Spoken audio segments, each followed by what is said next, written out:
extra time.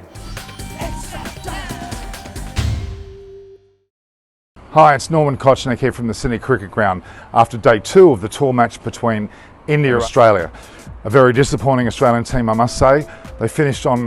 India finished on 4 for 386 with all batters contributing. In fact, there were 2 centuries at the end of the day's play. Rishabh, Pant and the likes of Vihari both scored centuries. In fact, Rishabh, Pant scored 22 of the last 5 balls of the day, hitting a 6 and several 4s. Looked magnificent as he finished the day's play on that score. The likes of Shubman Gill had a 65, Agarwal 61, even Vihari scored with 38. Only Prithvi Shaw was the only one that couldn't contribute. The team did a magnificent job. There's some 472 runs in front. Substantial total considering the conditions. In fact, it rained intermittently today. There was no reason at all for the score to be so one-sided. The Australian bowling was particularly disappointing. Sean Abbott only bowled 7 overs. He's carrying an injury. It appears as though the Australian side was quite under the pump from the very start of the day. India had intent.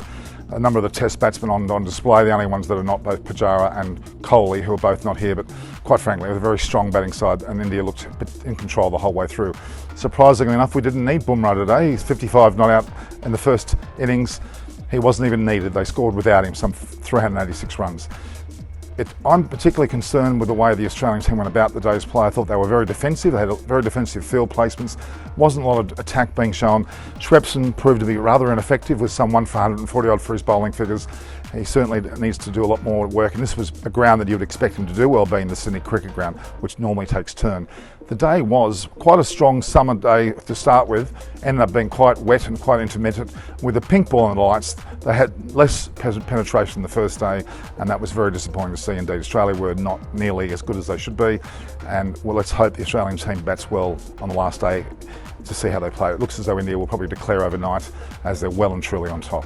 This is Kochannek here for Extra Time. Please both view, like and share the posts and subscribe to the pages that we have on YouTube and on the net. Also note that it's time for commentary and feedback. Please provide us feedback and we'll be able to tell you more about the day's play and how it unfolded. India's day by far. Hit the subscribe option and the bell icon to get all the exclusive sports videos on Extra Time.